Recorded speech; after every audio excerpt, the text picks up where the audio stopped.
નમસ્કાર ખેડૂત ભાઈઓ, હું સિસારા ભાવેશ ઓમ ગાયત્રી ગ્રુપ વતી બધાનું હાર્દિક સ્વાગત કરું છું. આજે આપણે દ્રોણ ગામમાં આવી ગયા છીએ સામતભાઈની વાડીએ. તો એને આપણે ઓમ ગાયત્રીનું નાસિક લાલ નામની વેરાયટી કરેલી છે. તો એ ખેડૂતના જ મુખે આપણે સાંભળીએ કે એને કેવો રિસ્પોન્સ મળ્યો છે અને કેવું એને લાગ્યું છે. અને આવનારા સમયમાં એ શું કહેવા માગે છે એ જોઈ શકીએ. આ જે આપણું જે છે એ નાસિક લાલ છે અને અહીં પછીનું જે છે એ બીજી કંપનીનું છે. તો તમે જોઈ શકો સામતભાઈના હાથમાં જે છે એ બીજી કંપનીનો માલ છે. આ જે છે એ નાસિક લાલ ઓમ ગાયત્રીનું છે. સામતભાઈ, તમને શું લાગ્યું અને તમે હવે શું આગળના સમયમાં કરવા માગો છો એ તમારો અભિપ્રાય આપો. મારું નામ હામદભાઈ રામસિંહભાઈ બારૈયા, ગામ દ્રોણ, તાલુકો ગીરગઢડા. મેં ગાયત્રીનું બી વાપરેલું, ટ્રાયમેટેરા વાપરેલું. તો આ ડગલો અહીંયા સુધી છે ને આ અહીંથી બીજું બી છે. તો આપણે દેખાય એવું જ છે જો આ. અને આ ગાયત્રીનું એક ઓલું છે કે આની એટલી બધી કડક અને વજન છે કે એની માટે તમે આની માટે ઊભી જાઓ તો ભાંગે પણ નહીં. 80 કિલો વજન, 80 કિલો વજન છે મારો. 80 કિલોમાં એ ભાંગે નહીં. જો એ કડક છે. 80 કિલો વજન હોવા છતાં એ ગાંઠિયો દબાતો નથી.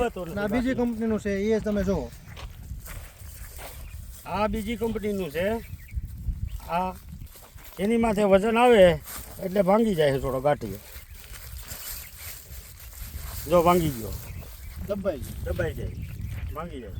એટલે એટલું ઓલું કડક આવે છે અને વજન પૂરે છે. અને આનો કલર બહુ સરખો આવતો નથી જો બીજી કંપની. અને આનો કલર સારો આવે છે. પાણી એક વધી ગયું છતાંય પણ ગાંઠિયો રહ્યો. એની અંદર કળી નાની જે નાની આપણે ગુલટી જે કહેવામાં આવી, ગુલટી નથી નીકળતી. આમાં ગુલટી નીકળતી નથી. અને ઓમ ગાયત્રીમાં ઓમ ગાયત્રીમાં ગુલટી નથી નીકળતી ને આમાં લાગત ગુલટી જ છે. જો આમાં દેખો. તો તમે શું કહેવા માગશો? એક જ ક્યારામાં એક જ પડામાં વાવેલું, અને ઓમ ગાયત્રીનું બી મને તો બહુ પસંદ આવ્યું છે. અમારા આજુબાજુના ભાઈઓને પસંદ આવ્યું છે. અને એ ખરેખર વાવ્યા જેવું છે. શું કે એની કામ કડક કાય છે, વજન તો જો તમે કડક કેવું છે.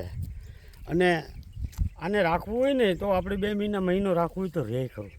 કડક હોવાને કારણે આની ખાસિયત જ છે હામદભાઈ કે આને કમસે કમ તમે 2 થી 3 મહિના સુધી સ્ટોરેજ કરી શકો. ઘાવરિયું છે છતાં પણ અને કલર બને છે. મારે 80 દિવસમાં પાકી ગયું છે. આ રોપ કર્યા પછી તમારે 80 દિવસની અંદર એ જે છે એ આખું તૈયાર થઈ ગયું છે. એટલે કે માનો ને કે 40-45 દિવસનો રોપ અને 80 દિવસ એટલે 120 દિવસમાં. 75 દિવસમાં તો કમ્પ્લીટ થઈ જ જાય રોપ હોય તો. અને વાવેલું હોય તો 100 દિવસમાં નીકળે. વાવેલું હોય તો 100 દિવસમાં. અને આવો જ માલ બની શકે. આ માલ અને 125 થેલા વીઘે ઉતરશે. 125 થેલા એક વીઘે.